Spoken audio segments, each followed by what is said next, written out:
Assalamualaikum warahmatullahi wabarakatuh. Perkenalkan, saya Ahmad Taufik, mahasiswa Pascasarjana Universitas Sumatera Utara, program studi Magister Manajemen Properti dan Penilaian. Pada kesempatan kali ini, saya akan sharing materi terkait neraca perdagangan untuk mata kuliah Ekonomi Makro di bawah bimbingan Ibu Profesor Dr. Elizabeth Siahaan, SE MSc. Apa itu neraca perdagangan?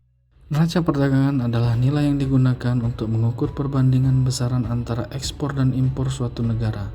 Neraca dikatakan positif jika nilai ekspor lebih besar daripada impor, dan negatif jika nilai impor lebih besar dibandingkan ekspor.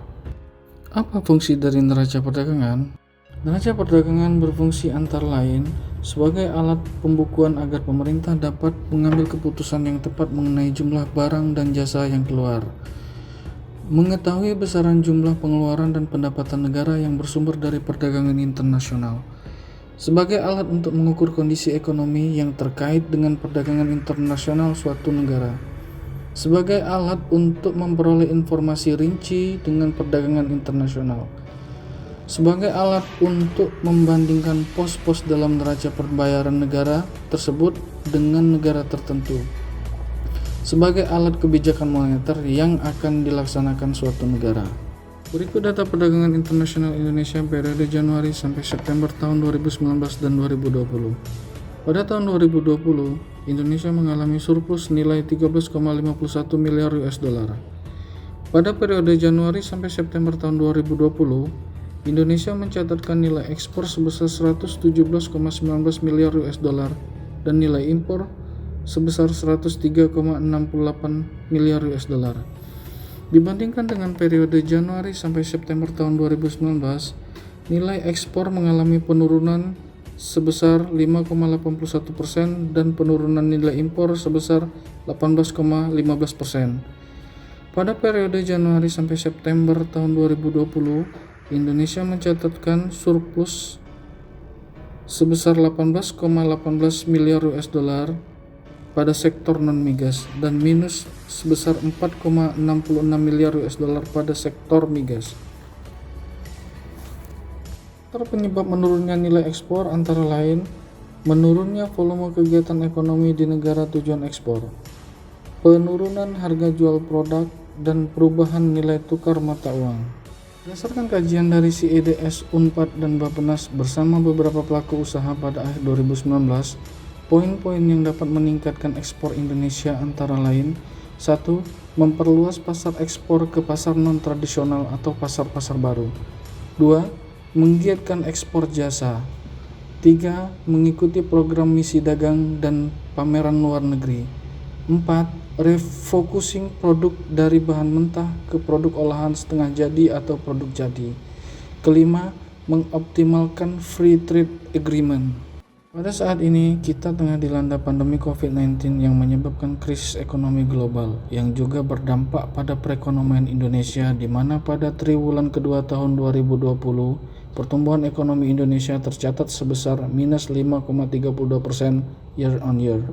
Akibat dari hal tersebut, pemerintah mengambil langkah-langkah kebijakan guna memperbaiki keadaan ekonomi, antara lain mendorong daya saing industri nasional melalui deregulasi, debirokratisasi, serta penegakan hukum dan kepastian usaha, mempercepat proyek-proyek strategis nasional dengan menghilangkan beberapa hambatan, penyederhanaan perizinan, penyederhanaan tata ruang dan penyediaan lahan, percepatan pengadaan barang dan jasa pemerintah, diskresi dalam menyelesaikan hambatan dan perlindungan hukum, serta mendukung kepala daerah melaksanakan percepatan proyek strategis nasional.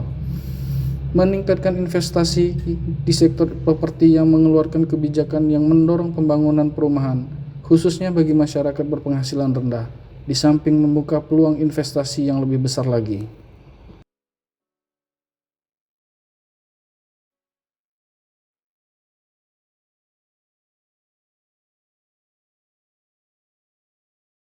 Berikut kebijakan konkret pemerintah guna meningkatkan perekonomian Indonesia.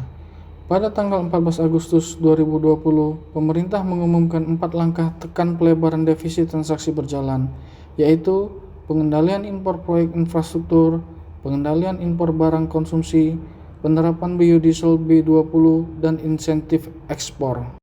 Pada tanggal 31 Agustus tahun 2020, wajib mengimplementasikan biodiesel B20 untuk sektor PSO dan non-PSO diluncurkan.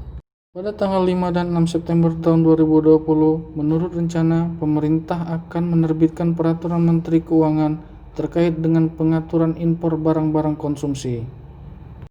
Melalui Kementerian Perdagangan, pemerintah mengambil kebijakan sebagai berikut. 1. Menargetkan nilai ekspor yang realistis di tengah perlambatan ekonomi global.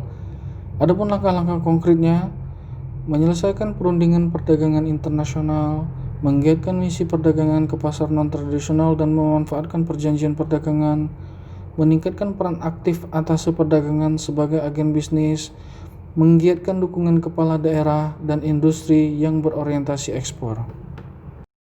2. Mengamankan dan memperkuat pasar dalam negeri dengan cara mengendalikan impor secara selektif terutama bahan baku, menstabilisasi harga bahan pokok untuk menjaga inflasi, mendorong startup yang aplikatif dan tertib, mengoptimalkan sistem resi gudang pengusaha lokal dengan tujuan ekspor.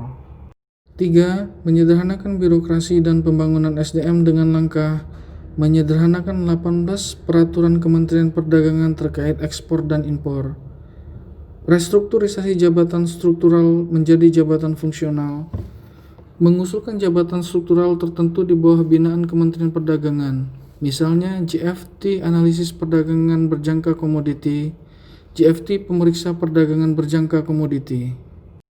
Nah, demikianlah uraian singkat dari saya terkait neraca perdagangan. Semoga dapat menambah wawasan dan ilmu pengetahuan kita semua. Wabillahi taufik wal hidayah. Wassalamualaikum warahmatullahi wabarakatuh.